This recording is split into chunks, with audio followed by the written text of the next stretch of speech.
Bonsoir tout le monde, j'espère que vous allez bien, du coup là où vous êtes, hein. J'imagine qu'une grande partie d'entre vous se trouve en France, mais de ce que j'ai compris, je sais qu'il y en a qui nous écoutent depuis le Canada, parce que là il doit être 13-14 heures ou midi, entre midi et 14 heures, je ne sais plus exactement. Mais je sais qu'il y en a qui nous écoutent du Canada, de Suisse et de Belgique, donc enfin, peu importe là où vous êtes, bienvenue parmi nous. Ça faisait un petit moment du coup que j'avais pas fait un live. Et du coup, c'est la reprise parce que donc là, c'est un peu exceptionnel. On le fait un mardi, mais j'ai pris la décision maintenant de le faire tous les dimanches. Donc tous les dimanches de 21 heures à 22 heures. Enfin, je vais essayer tous les dimanches parce que c'est compliqué, très honnêtement, de le faire tous les dimanches. Mais l'idée, c'est que ça se passe un dimanche. Et donc du coup, il y en a un d'accord, ce dimanche-là, avec Iban Skibik. Il a un nom un peu compliqué. Excuse-moi, Iban, pour le nom de la prononciation de ton nom. C'est une personne que j'ai découvert il n'y a pas longtemps, qui est, comment dire, qui vous parlera très très bien des énergies. Et donc, ce sera dimanche de 21 heures à 22 heures, et là, ce coup-ci, sur la page Facebook NeoGalet. Bon, je m'étale un petit peu, mais c'est juste pour voir si vous êtes en train d'arriver, si vous m'entendez bien, si l'image est bonne. Donc, n'hésitez pas à me laisser un petit message dans le chat pour savoir que tout va bien. Et en attendant, je vais juste vous montrer et vous rappeler l'actualité qui est importante, notamment donc le 4e congrès innovation en éducation. Ça file très très vite parce que c'est quasiment maintenant dans un mois. Donc je précise que l'événement il est maintenu. On fait partie des organisations qui maintiennent l'événement parce que je sais que il y a beaucoup d'événements qui sont annulés par rapport au contexte. Et nous en fait tout se passe très bien, c'est-à-dire que la salle l'espace Charenton dans lequel on organise l'événement à un agrément en fait de la mairie de Paris qui l'autorise à organiser des événements dans ce contexte-là. Donc vous serez en sécurité. On est dans l'obligation d'ailleurs de mettre une chaise vide entre chaque personne, donc il y aura bien un mètre qui va séparer chaque personne. Évidemment, le port de masque sera obligatoire.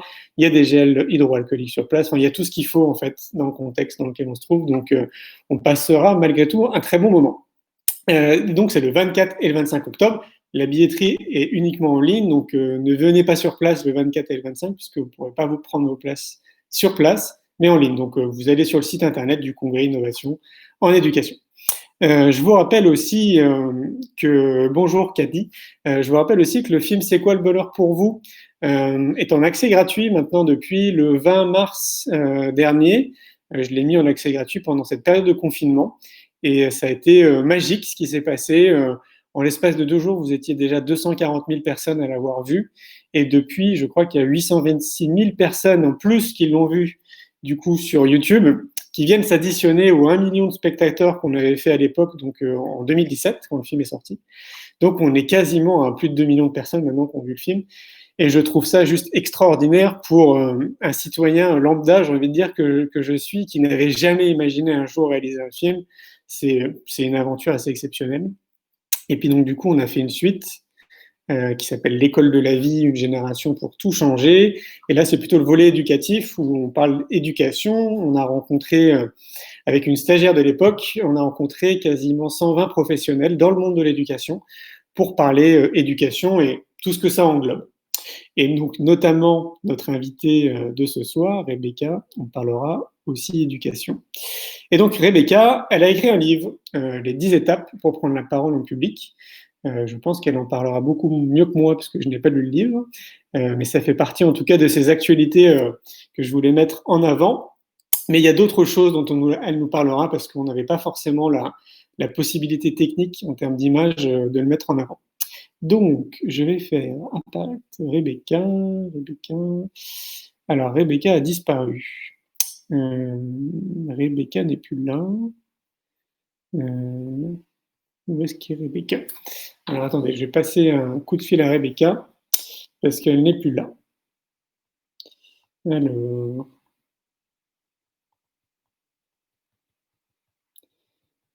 En attendant, j'espère que vous avez passé une belle journée. Je crois qu'elle est revenue. Non, je ne te vois pas, Rebecca. Bonjour Laetitia, merci pour le film, avec grand plaisir. Ça a été une sacrée aventure de réaliser ce film. Alors, attendez, je lui écris en même temps parce que je ne la vois pas. Ça a l'air de pas fonctionner comme il faut, c'est étonnant. Bonsoir Lydie. Pourquoi ça marche pas? D'ailleurs, vous pouvez me laisser des commentaires si vous avez vu le film C'est quoi le bonheur pour vous? Ça me permettra de savoir ce que vous en pensez. Non, en fait, Rebecca, tu n'es pas là. Alors attendez, je vais lui passer un coup de fil.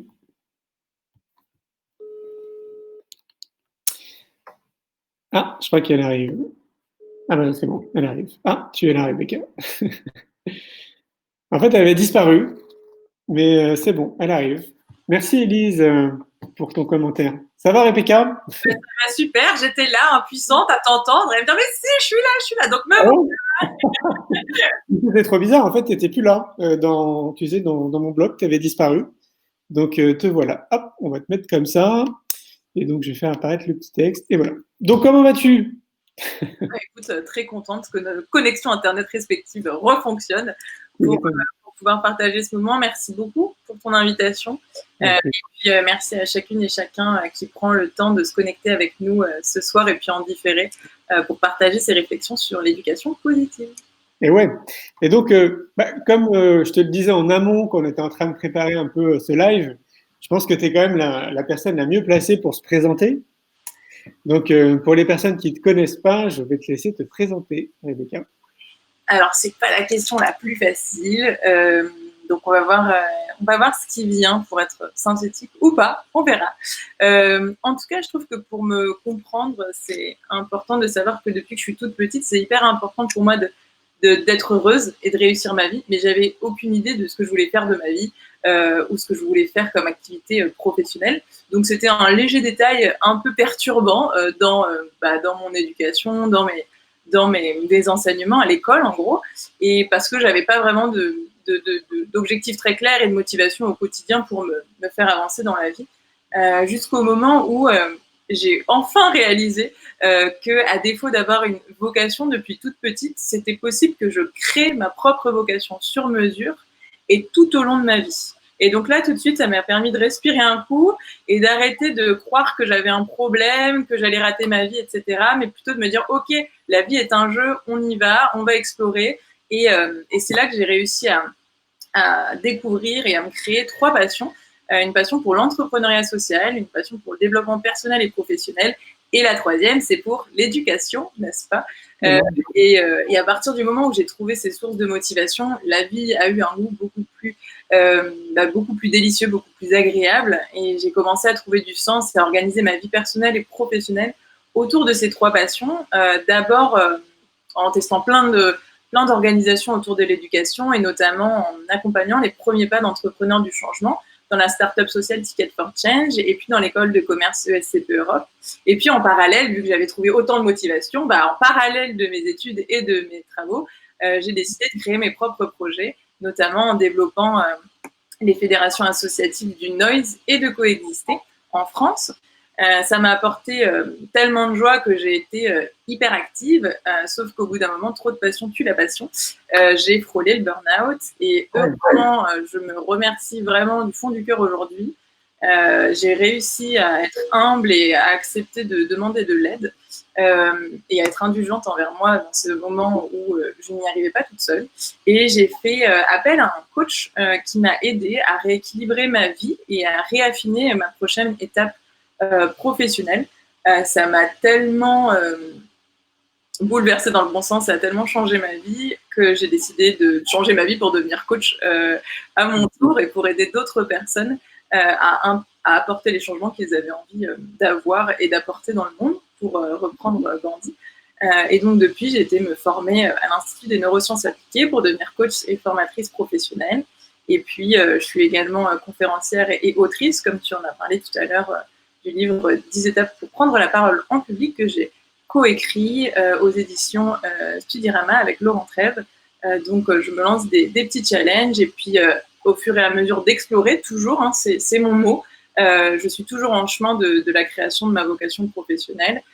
Aujourd'hui, j'ai choisi de me spécialiser en particulier pour accompagner les jeunes femmes qui sont en quête de sens, de confiance et de liberté.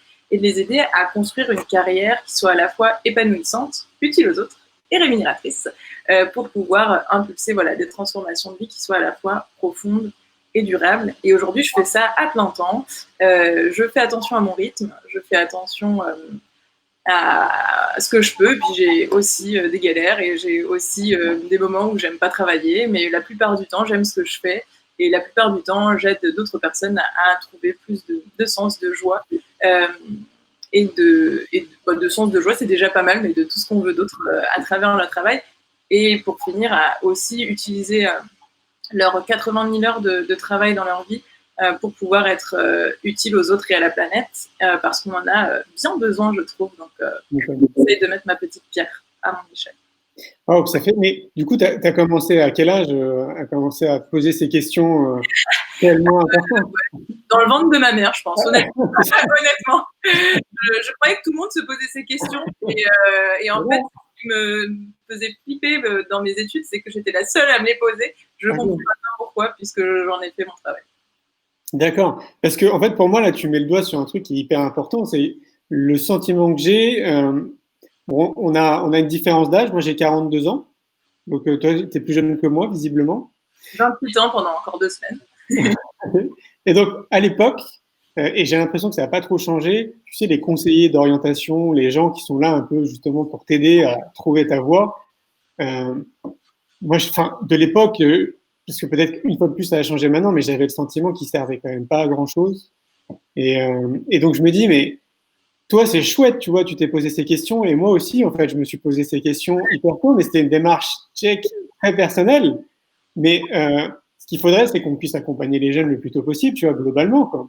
1000 fois d'accord. 1000 fois d'accord.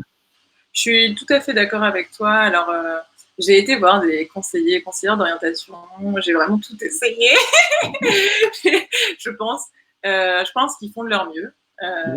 Vraiment, d'ailleurs, c'était pas complètement à côté de la plaque. Quand j'étais, par exemple, voir une conseillère d'orientation quand j'étais à la fac, elle m'a dit « Ah, t'aimes tes engagements associatifs? Bon, bah, c'est facile, tu vas faire un métier dans l'humanitaire. » Donc, pas complètement à côté de la plaque, mais c'est quand même complètement à côté de la plaque. C'est-à-dire que dans son référentiel, par rapport à sa formation, par rapport à ce qu'elle connaît, par rapport à ce qu'on lui a appris dans son métier, c'est très cohérent, il y a beaucoup de cohérence là-dedans. Mais en même temps, par rapport à qui je suis et à ce à quoi j'aspire, je n'aspire pas du tout à faire du humanitaire. D'ailleurs, je faisais du caritatif, et il y a un gouffre énorme entre des personnes qui font du caritatif et de l'humanitaire.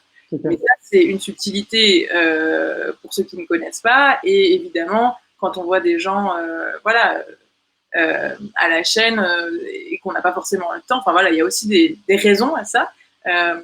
Et du coup, des motivations à améliorer le système pour faciliter l'orientation, l'insertion, la réinsertion, la reconversion dès le plus jeune âge. Et surtout, moi, c'est ma conviction, tout au long de la vie. C'est-à-dire que je parle très peu de reconversion, même si c'est le mot qu'on comprend, donc c'est facile à utiliser. Moi, ça me touche plus de parler de réinvention personnelle et professionnelle, parce que je pars du principe que moi, je change beaucoup, je change chaque jour, je change, et je pense qu'on change tous, que le monde change, et qu'on est invité à réinventer nos postes avec le monde qui change, et aussi ne pas s'oublier, réinventer nos fonctions avec l'évolution de nos aspirations, de nos talents, de nos valeurs, et tout ça, et des enjeux du monde.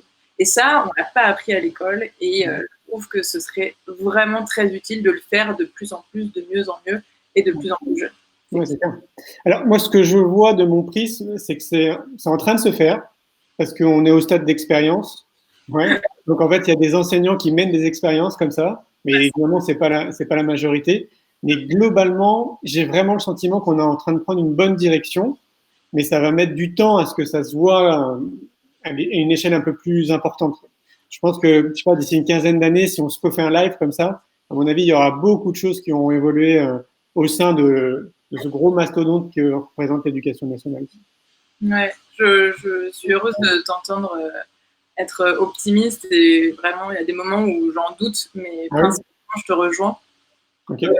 En étant à l'intérieur de certaines structures, moi, j'y ai parfois perdu patience, mais ça ne veut pas dire que ça ne change pas ou que ça ne va pas dans le bon sens. Je reste convaincue que ça va dans le bon sens. Mais en tout cas, c'est peut-être pas la place à laquelle je suis la mieux placée, là où j'ai le plus de potentiel à révéler. en tout cas, de mon expérience, j'ai l'impression que c'est en étant plutôt indépendante que j'arrive à avoir un impact plus rapide et plus important.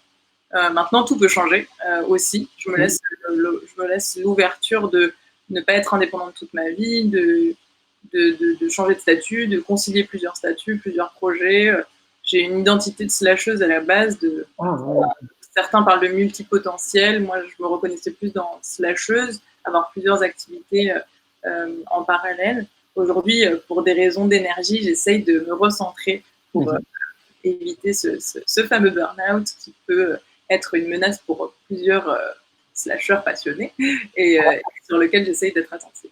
C'est bien, je trouve, de parler de ça parce que moi, j'ai une personne justement autour de moi qui rentre dans cette grande communauté de slasheurs et slasheuses. Mais ce serait bien peut-être de donner une définition parce que c'est une question de génération. De ma génération, il n'y avait pas ce terme qui existait, mais je pense qu'il y avait des profils évidemment qui étaient déjà un peu comme ça, avoir cette capacité et l'envie en fait de faire plusieurs choses.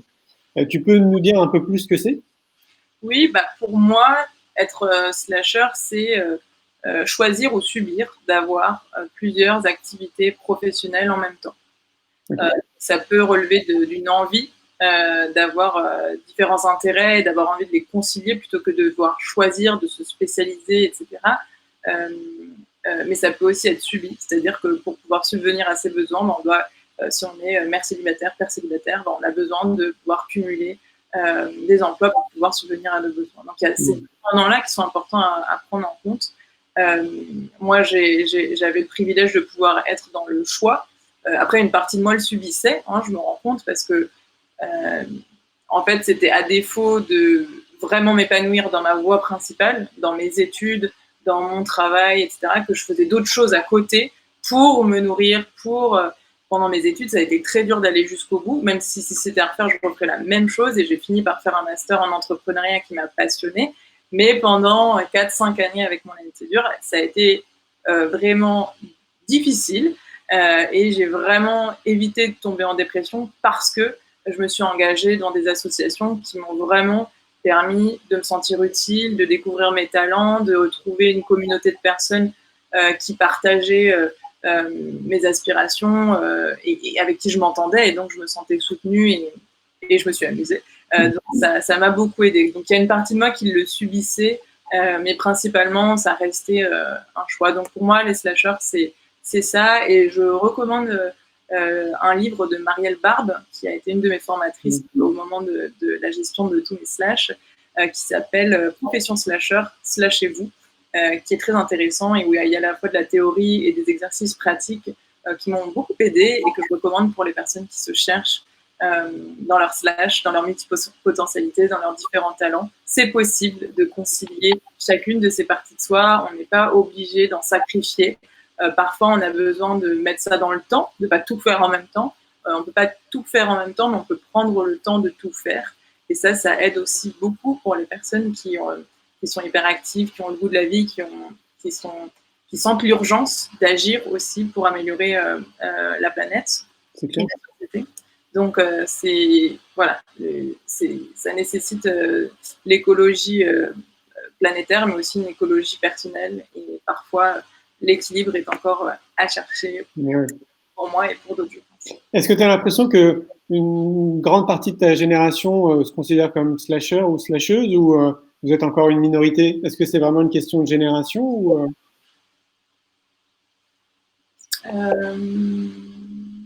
J'ai pas eu l'impression de faire partie d'une règle générale. Okay. Au contraire, j'ai mis du temps avant d'accepter cette identité de slasheuse, de mettre le mot qui m'a aidée, puis de m'en séparer aussi pour accepter de faire moins mais mieux. Je pense que potentiellement, j'ai pas fait d'études sur le sujet, mais potentiellement ma génération a plus est plus dans une période de quête de sens que les précédentes générations, ou peut-être on en avait moins l'opportunité à certaines époques. Voilà, il y a un temps pour chaque chose aussi, je pense. En tout cas, il y a un chiffre qui m'a beaucoup marqué, c'est que selon un sondage, il y a 75% des jeunes actifs qui ne trouvent pas de sens dans leur travail. Et je ne suis pas sûre que ça se soit vraiment amélioré récemment avec la crise économique, sanitaire et la crise de sens du Covid. Donc, je pense que c'est un vrai phénomène de société actuelle, mais je pense que ce n'est pas nouveau, c'est peut-être plus qu'on l'écoute, qu'on s'écoute. Et ça, en ce sens, c'est peut-être une bonne nouvelle. C'est peut-être une bonne nouvelle que de s'autoriser à donner du sens à sa vie, donner du sens à son travail, et c'est une énergie que j'ai envie de soutenir et d'encourager. Et donc, tu disais que tu accompagnais les femmes dans ce sens-là? Oui, tout à fait. Ok. Tu peux nous expliquer un petit peu? Ça consiste en quoi?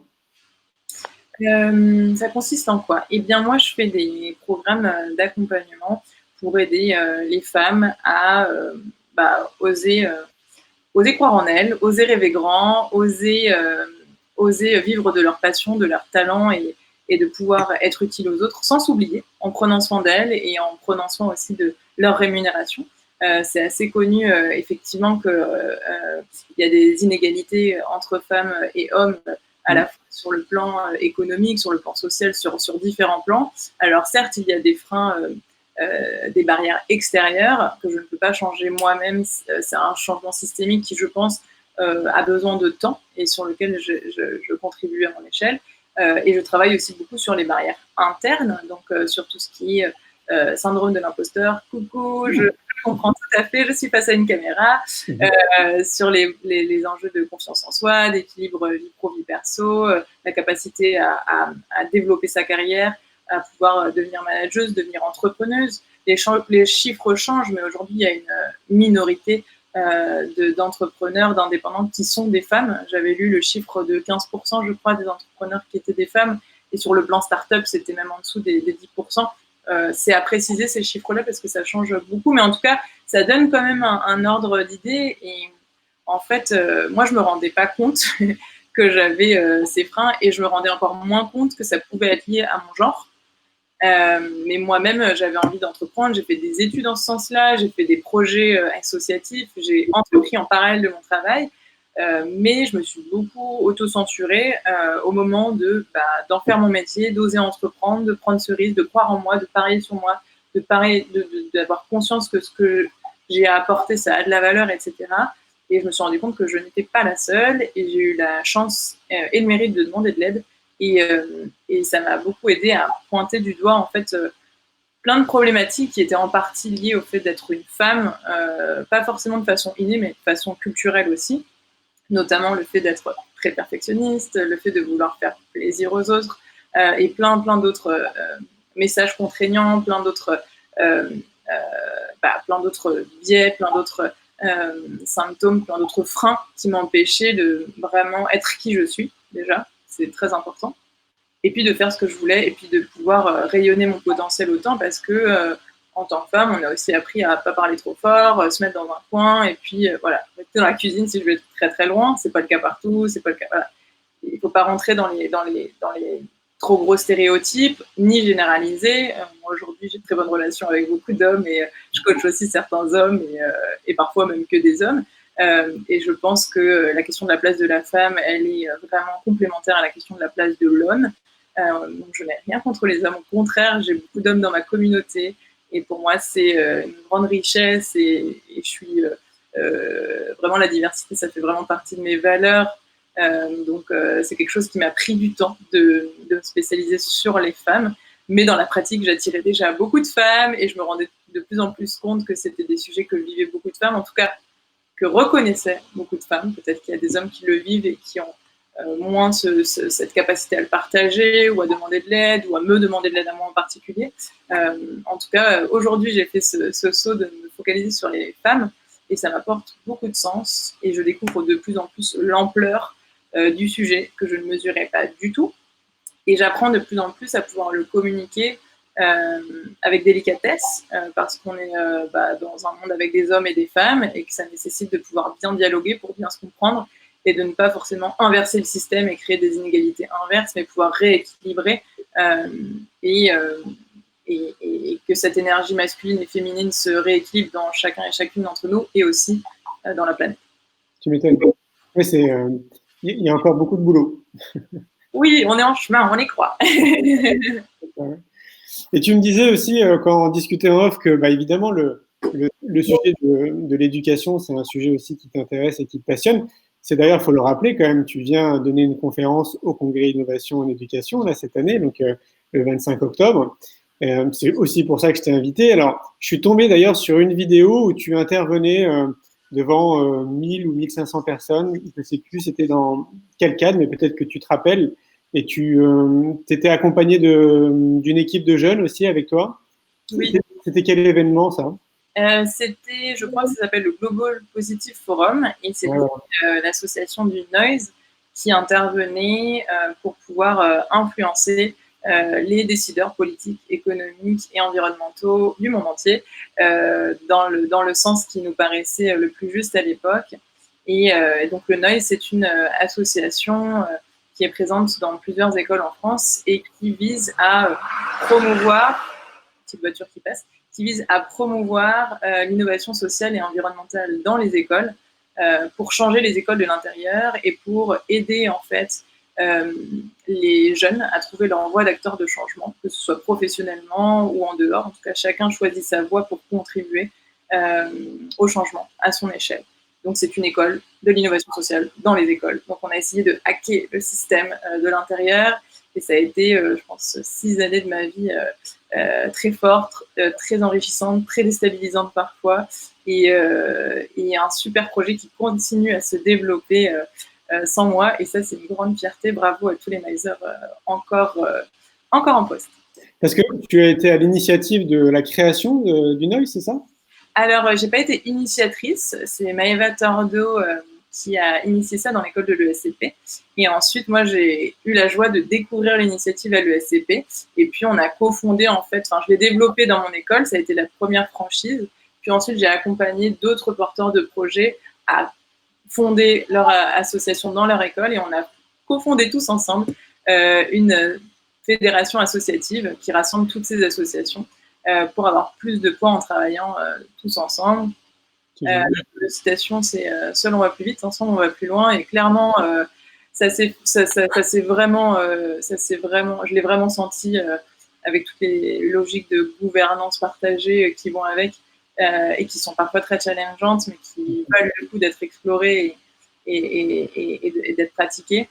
Ça a été vraiment très riche et cet événement a été très symbolique sur notre capacité à travailler ensemble pour pouvoir porter des messages qui nous ressemblent tous, tout en étant très divers et en ayant des avis politiques, économiques, sociaux, etc., très différents.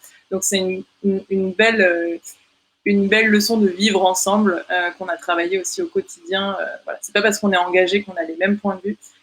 Donc, c'est important, comme on dit dans notre association de cœur à coexister, d'être d'accord, de ne pas être d'accord. Et ça représente combien de personnes maintenant? Je dirais, avec les alumni, ça doit faire beaucoup. Je dirais 1000 personnes actives et puis, j'ai pas compté, mais du coup, 10 000 personnes au total. Ok. Et qui sont donc du coup toujours actifs et donc qui font force de proposition annuellement, c'est ça, auprès des politiciens? Comment ça se passe?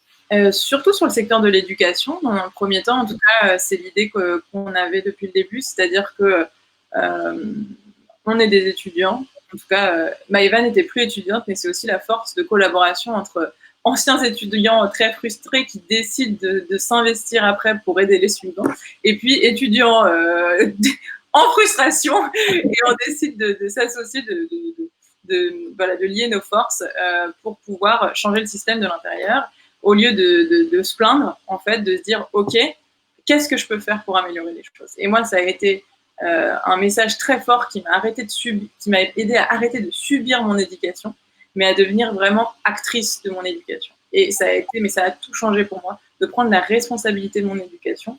Et je m'en suis rendu compte aussi après en travaillant au sein d'une école à l'ESCP Europe qu'en fait, c'est tellement complexe de faire en sorte que ça fonctionne au maximum pour chacun.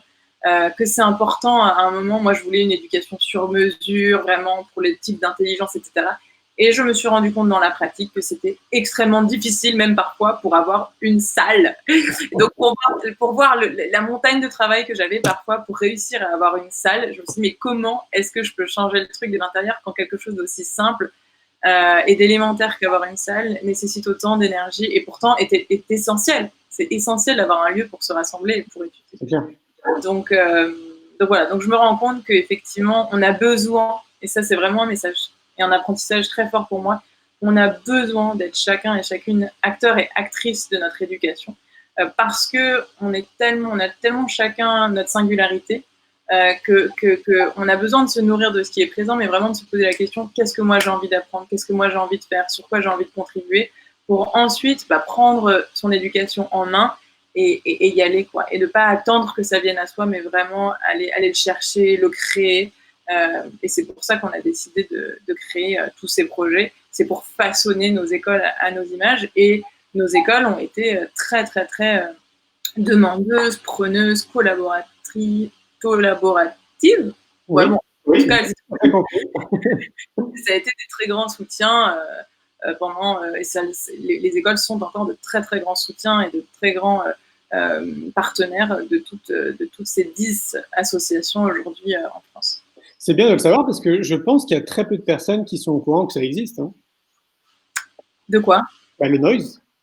C'est possible, ouais. C'est possible, ouais. Il y a de plus en plus de groupes qui rassemblent des groupes, qui rassemblent des groupes, qui rassemblent des groupes. Donc, de plus en plus de coalitions, de groupes associatifs engagés, ce qui est super. Ce qui met un petit peu de côté l'ego, les machins, mais juste on y va tous ensemble, on apprend à travailler ensemble, ce qui n'est pas toujours évident pour pouvoir aller dans la même direction. Il y a un mouvement, là, le manifeste pour le renouveau écologique, je ne me souviens plus exactement comment ça s'appelle. Je ne suis pas engagée personnellement, mais je sais que le Noise l'a rejoint et qu'il y a beaucoup d'associations engagées socialement et écologiquement qui s'y sont rassemblées pour pouvoir faire avancer les choses beaucoup plus collectivement. Et ça, c'est vraiment chouette. C'est top. Et suite à l'événement auquel tu as participé, devant cette plénière de dirigeants et de personnes importantes, on a un écho. Je réallume un truc pour voir si ça marche. Ouais. Oui, il y a un écho. Est-ce que c'est mieux? Je ne sais pas. Ah non, je m'entends. Tu as touché à quelque chose? Non, j'essaye un truc, bouge pas. Ouais.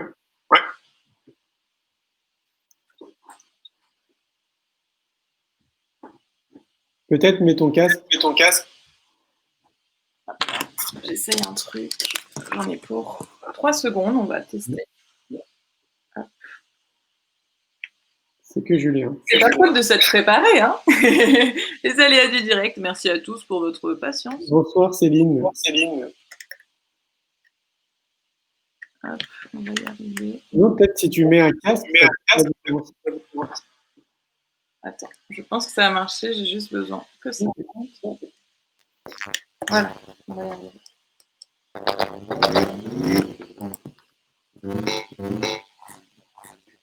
On peut tester? Ah, ça fait un son très bizarre. Attends.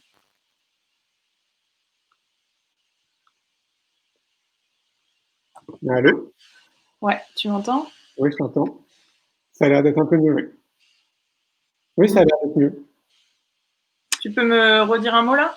Oui. Non, je pense que oui, c'est bon, il n'y a plus l'écho. C'est mieux? Ok. Ouais. Qu'est-ce que je disais? Je disais que oui, donc face à cette plénière, quand ça s'est terminé, est-ce que tu sais s'il y a eu des actions après derrière qui ont été prises en compte par rapport à au constat que vous avez tiré, ce qui a été dit? Je sais ce qu'on m'en a dit une fois que je suis descendue de scène. La veste rose écarlate aide à se faire repérer, petit de parole en public, qui n'est pas dans mon livre.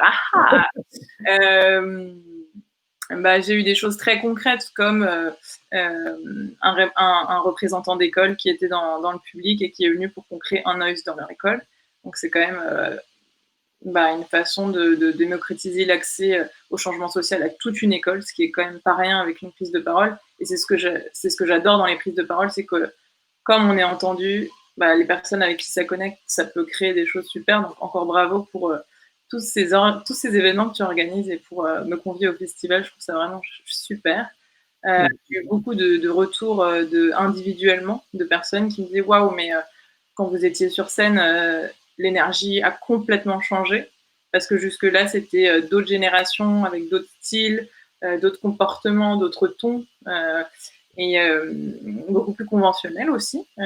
Et puis nous, on arrivait, on était debout, et surtout mes compagnons n'avaient pas leur langue dans leur poche, donc on vraiment questionné de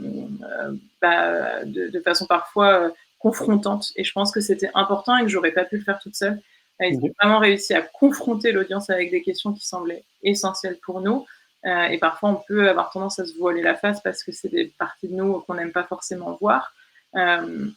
Donc, j'ai eu beaucoup de retours après coup en disant ça fait vraiment du bien d'avoir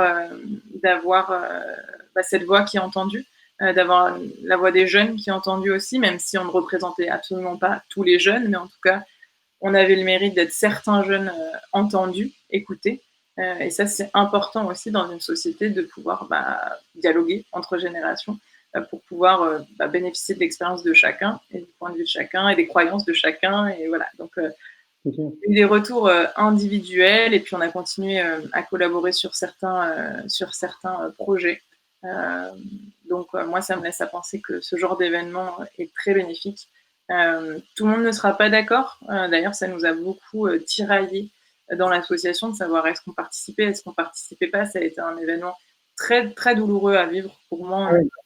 Mais qui aujourd'hui est source de grande maturité pour l'association. Mais sur le coup, on n'était pas tous d'accord, en fait, et on l'a dit sur scène, d'intervenir parce que c'était un événement qui mélangeait des politiques, des chefs d'entreprise, etc., qui contribuaient au monde qui dysfonctionne. Et donc se poser la question de sinon on participe, est-ce qu'on légitime toutes ces pratiques, tous ces acteurs, etc. Et moi, je suis plutôt, et je pense que le noise s'est tourné dans le sens de, on n'est pas donneur de leçons. Moi, je suis plutôt personnellement dans l'ouverture et dans le dialogue. Moi, je veux encourager ce qui se passe bien, je veux encourager ce qui va dans le bon sens. Et puis, je veux pouvoir dialoguer et être d'accord de ne pas être d'accord pour pouvoir éventuellement, par mes convictions, par mes expériences, pouvoir peut-être influencer d'autres qui finalement pourraient changer d'avis ou que moi je change d'avis, c'est aussi une possibilité. Donc moi, c'est hyper important pour moi de laisser de la place au dialogue et je pense que c'est comme ça à la fois sur l'enjeu d'égalité femmes-hommes, à la fois sur l'enjeu de la transition écologique, à la fois sur l'enjeu de la révolution sociale. Pour moi, on a absolument besoin de dialoguer et c'est pas quelque chose, encore une fois, qu'on a particulièrement appris à faire. On a peut-être appris à débattre quand on a eu de la chance, à débattre, pardon. On a peut-être appris à débattre quand on a eu de la chance, mais on n'a pas beaucoup appris à dialoguer. Okay. En tout cas, c'est un bon teaser parce que tu nous donnes envie de venir t'écouter au congrès. Bah écoute, vous me donnez envie d'aller au congrès aussi parce que je suis flippée. Il ne faut pas que je le cache non plus. Le syndrome de l'imposteur, c'est pas que pour vous, c'est aussi pour moi.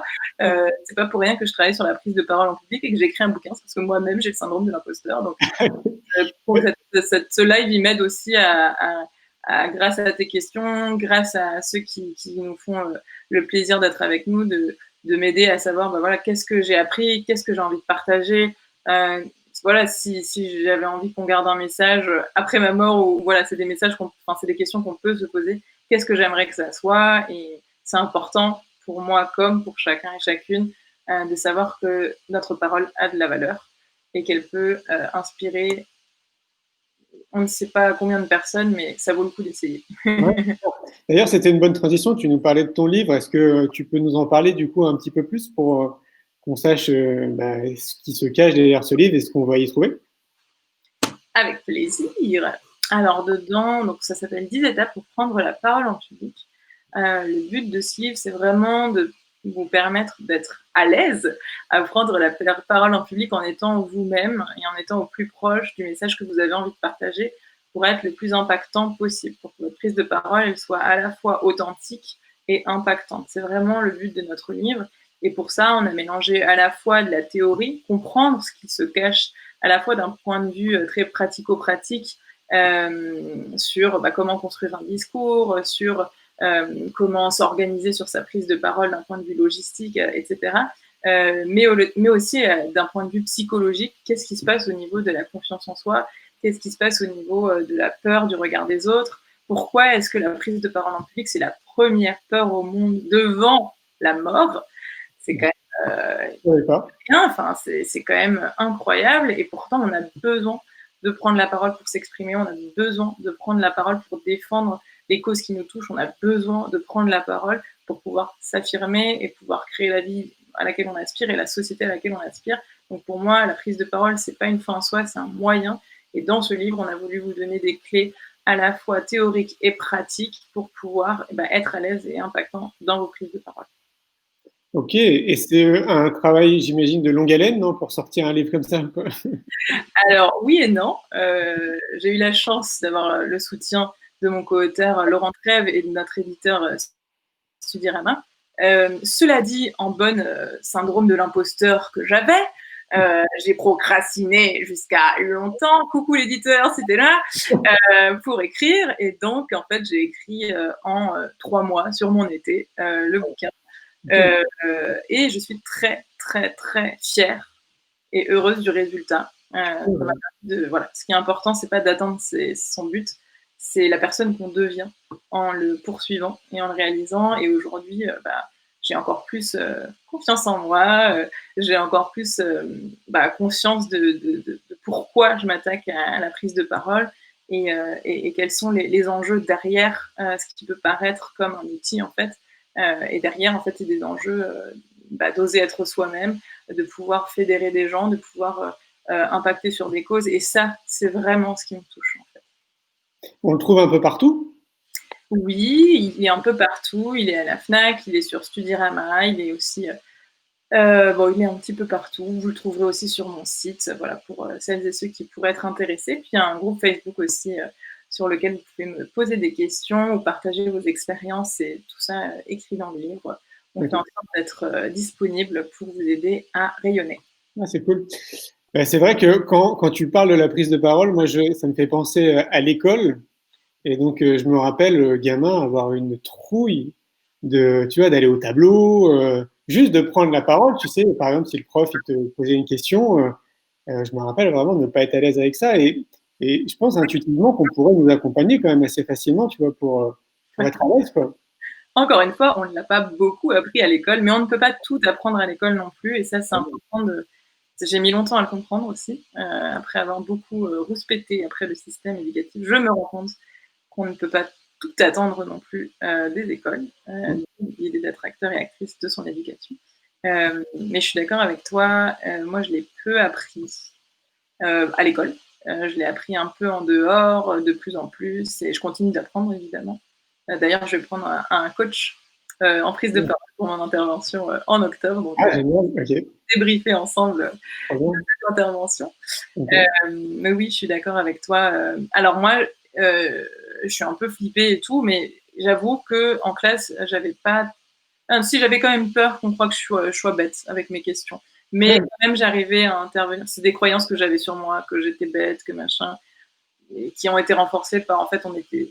À l'école, dans ma fac, le niveau était assez élevé, c'était assez dur. On nous faisait travailler ça à l'école, et à l'examen, c'était ça qu'on nous demandait. Enfin, c'était assez, frustrant, et je trouvais que la pédagogie était plutôt du sabotage de potentiel que de la révélation de potentiel. Mais encore une fois, on a besoin de rééduquer nos cerveaux et moi, en tout cas, j'ai été formée par les neurosciences motivationnelles, et je trouve que c'est important de savoir comment l'humain fonctionne, comment notre cerveau fonctionne, pour pouvoir adapter nos pédagogies et nos écoles à ce fonctionnement-là. Et aujourd'hui, il y a beaucoup de sujets, et j'aimerais bien que ce soit priorisé dès que possible. Tu disais qu'il y a un moment donné, tu avais rouspété plusieurs fois sur le système. Est-ce que maintenant, tu disais que tu avais un regard peut-être un peu plus objectif et que tu comprenais plus de choses? C'est quoi, à l'heure d'aujourd'hui, ton regard justement sur le système? Système éducatif en général? Ouais. Déjà, c'est mon avis. Hein. Déjà, je suis reconnaissante qu'on ait un système en France qui soit accessible à tous.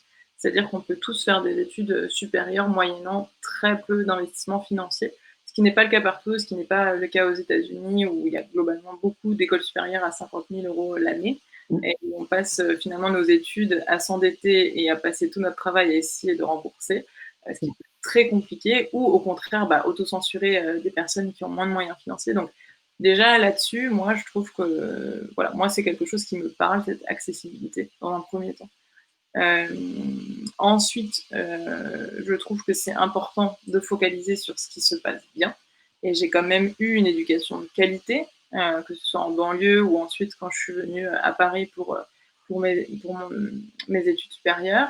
Maintenant, ce qui m'a sauvée, entre guillemets, c'est à la fois d'aller en dehors, d'aller dans le milieu associatif. Et ça, je suis très reconnaissante à ma fac d'avoir impulsé, accompagné ce paysage associatif parce que ça fait partie aussi de l'école. Je le voyais pas à l'époque. Aujourd'hui, je le vois. J'aurais peut-être pas eu accès à tout cet univers associatif si je n'avais pas été à Dauphine, en l'occurrence. Ça, je suis hyper reconnaissante. Et derrière, ça a été ce paysage associatif qui m'a permis de créer ma première asso, ma deuxième asso, ma troisième asso, et de trouver le goût de l'entrepreneuriat pour finir en master entrepreneuriat. Donc, focaliser sur le positif pour le nourrir et pour l'aider à se développer, je trouve que c'est un point de vue qui est très très important, que ce soit sur le système éducatif ou dans notre propre vie. Et puis enfin, le troisième point, c'est ok, il y a des choses qui vont pas. Se plaindre, c'est bien, ça veut dire qu'on voit des pistes d'amélioration. Ce qui est important, c'est aussi de pouvoir imaginer concrètement qu'est-ce qui peut être fait et de se bouger les fesses pour pouvoir contribuer. Si on voit qu'il y a un problème, ça veut dire qu'on a eu cette créativité de l'identifier. C'est peut-être pas le cas de tout le monde. Nous, ça peut nous paraître évident, aberrant, mais tout le monde ne l'a peut-être pas reconnu. Donc, bravo. Déjà, se féliciter pour ça, d'avoir vu une piste d'amélioration et puis d'essayer de chercher des solutions. Et c'est comme ça, pour moi, qu'on peut être acteur de son éducation, c'est en étant à la recherche de solutions et en les mettant en place. Et c'est comme ça que ensemble, on va faire bouger l'éducation et c'est comme ça qu'ensemble, on va faire bouger le monde. Aujourd'hui, moi, je ne pense pas qu'il soit possible qu'il y ait un grand sauveur du monde, une grande sauveuse, un président qui va solutionner tous les problèmes. Le monde est bien trop complexe, le monde change énormément. Pour moi, on a besoin de chacun contribuer au changement et effectivement de trouver des leaders qui nous inspirent et de réinventer aussi des modèles de leadership. Oui, c'est clair. C'est-à-dire que tu invites en fait chaque citoyen à se responsabiliser et à comprendre que chacun à notre niveau, on peut faire justement force de proposition et arrêtons un peu de se plaindre et incarnons la phrase de Gandhi, sois le changement que tu veux voir dans le monde. Je suis d'accord. On a le droit d'avoir des moments de bad, voilà, c'est super dur. Parfois on subit, on subit. Mais la posture de responsabilité, pour moi, encore une fois, ça a été une révélation pour moi parce que je ne subis plus. Je suis actrice. Et la responsabilité, parfois, c'est vu un petit peu, surtout pour des personnes qui ont réussi à conserver leur âme d'enfant, etc., c'est vu comme un poids, c'est vu comme une contrainte, la responsabilité, toutes les injonctions, toutes les croyances limitantes autour de ce que c'est que d'être une adulte ou un adulte. Pour moi, la responsabilité, c'est le pouvoir. Pour moi, être responsable, c'est avoir le pouvoir de sa vie, reprendre le pouvoir sur sa vie. Et pour moi, il y a deux façons de vivre sa vie, soit en la subissant, soit en agissant, en étant responsable. Et je préfère essayer de m'orienter vers être responsable, prendre les choses en main, prendre vraiment la puissance, les rênes de ma vie, même si je ne suis pas responsable de tout ce qui se passe, mais je suis la première responsable de tout ce qui m'arrive et donc je peux l'améliorer. Et ça, c'est une vision qui m'aide à me sentir... avant, je me sentais impuissante face aux choses qui m'arrivaient et je le vivais très mal. Et aujourd'hui, je sens un sentiment de puissance puisque je peux agir à mon échelle pour faire avancer ma vie et pour faire avancer les autres et pour faire avancer la société dans le sens qui me correspond à moi. Mais c'est ce qui fait toute la différence. Hein. Moi, je ressens aussi les mêmes choses que toi depuis quasiment 18 ans maintenant. Et je trouve que c'est le déterminant en fait qui change tout dans la vie d'un citoyen. Et d'un autre côté, quand je t'écoute, je pense à ce gros conditionnement qu'il y a dans nos sociétés, peu importe dans le pays dans lequel on se trouve, et qui bloque un peu en fait la plupart des gens justement, ne serait-ce que déjà de conscientiser ce que tu es en train de dire déjà, Et au-delà de ça, une fois que tu l'as conscientisé, de dire, OK, ça veut dire qu'il faut que je me déconditionne quelque part de tout ce qu'on m'a appris et que je me réapproprie réellement qui je suis, en fait, et qu'est-ce que je peux apporter au monde. Et ça, putain, si au moins 50% de la population pouvait le faire, mais ce serait magnifique. Je te rejoins tellement. Ouais. Ouais, je te rejoins tout à fait. Et c'est là où je me dis, mais en fait, Julien, tout part de l'éducation. Si tu as envie que les citoyens soient différents en une seule génération, il faut que notre système éducatif il change. Mais c'est pas que l'école, c'est aussi les parents, c'est aussi les enseignants. Tu vois, il faut englober tout le monde, quoi. Et pour moi, c'est une des clés. C'est vraiment une des clés qui permettrait d'avoir des citoyens qui répondraient aux enjeux actuels et qui sont extrêmement nombreux et à tous les niveaux. Ouais. Une question qui me reste encore, et je serais curieuse d'avoir ton avis, de lire des commentaires dans le live ou en replay, c'est en fait, moi j'ai été peut-être sur-responsable au bout d'un moment. C'est toujours l'équilibre à retrouver, quoi. À un moment, je subissais et après, je suis devenue responsable, mais j'ai trop pris de responsabilité, d'où le frôlage de burn-out, mais voilà, ça va mieux pour le moment. Mais en tout cas, je me pose la question de est-ce que le citoyen peut tout? Est-ce qu'il y a certaines responsabilités qui viennent aux responsables politiques? Et ça, c'est une question sur laquelle moi, je suis plus branchée sur l'engagement citoyen. Donc, j'ai appris, voilà, il y a quelque chose qui ne va pas. Allez, comment on dit? Retrousser les manches. Merci, on se retrousse les manches, voilà. On se retrousse les manches et on y va. Ensemble, ça va être en plus plus marrant, plus rapide, plus tout ça.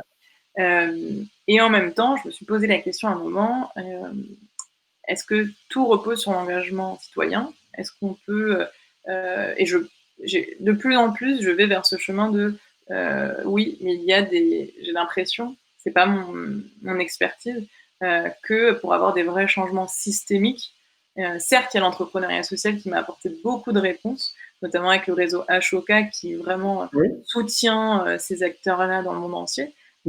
Mais aussi le politique, qui est au cœur aussi des changements systémiques, des directives, des lois, etc.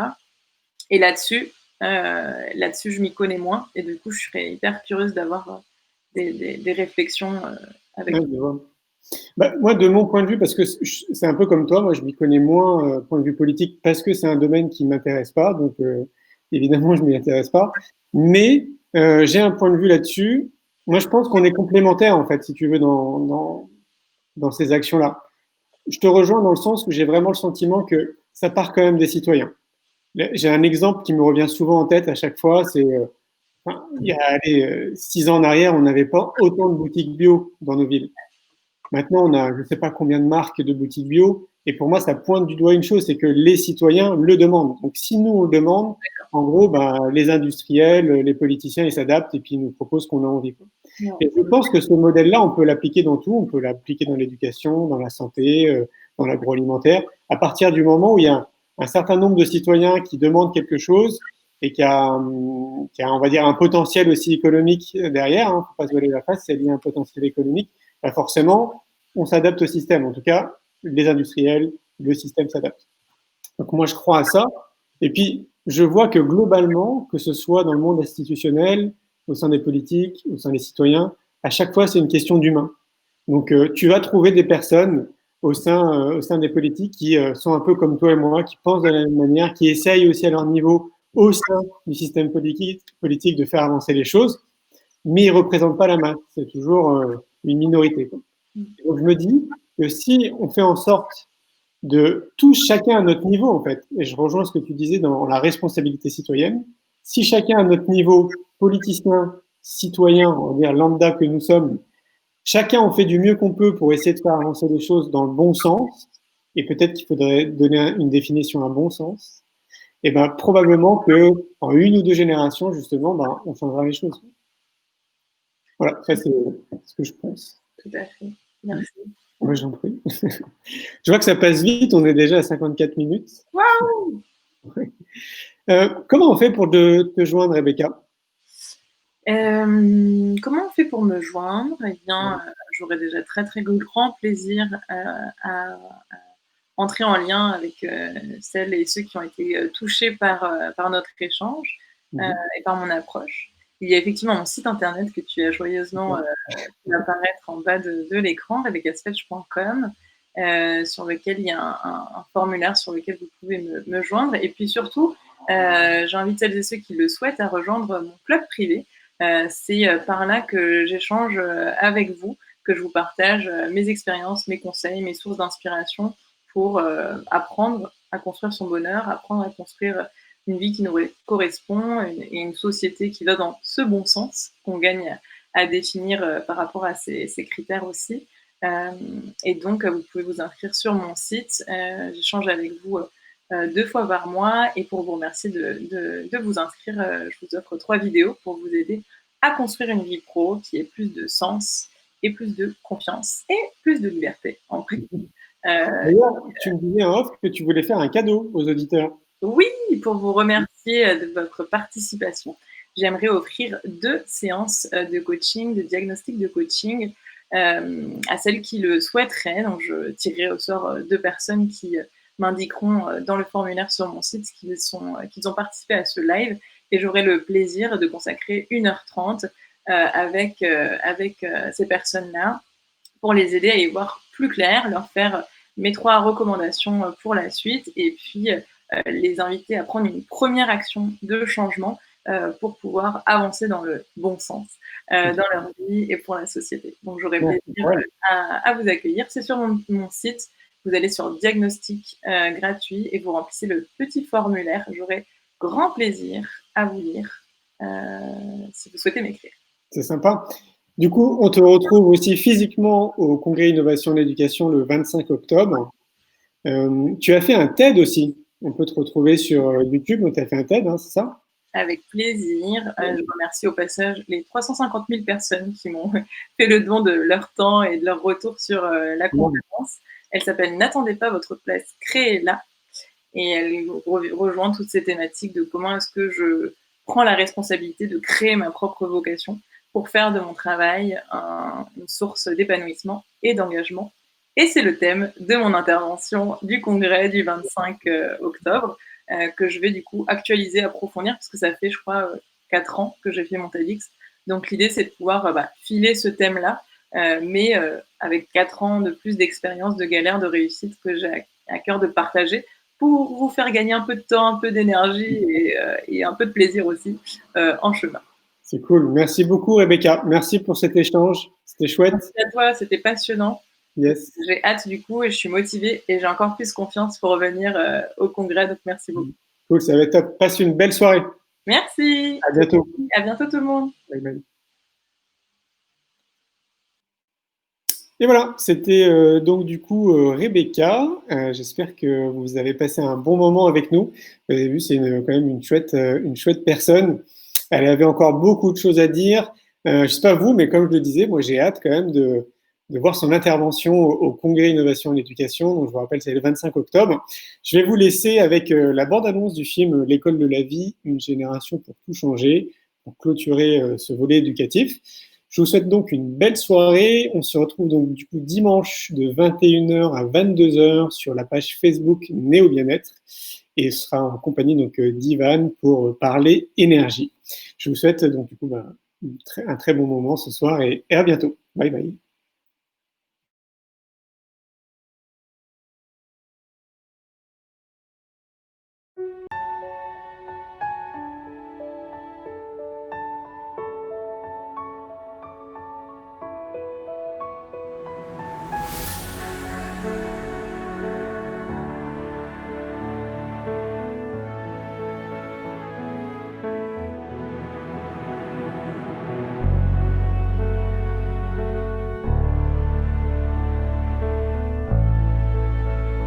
On a trop longtemps fait l'erreur d'avoir une seule méthode pédagogique.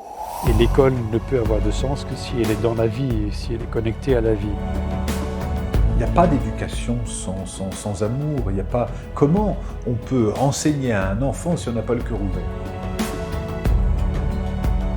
Le métier celui qui dure le plus longtemps dans notre vie, c'est être parent. Je savais que j'allais devenir maman, mais je ne savais pas comment répondre aux besoins de mon enfant. Parce que parent, ça ne s'apprend pas, quoi. Il n'y a pas véritablement d'école des parents. C'est ça, c'est un bouleversement global de vie. La connaissance vient de l'expérience, tout le reste n'est que de l'information. Et on n'est pas là pour apporter des informations aux enfants, on est là pour leur donner des connaissances.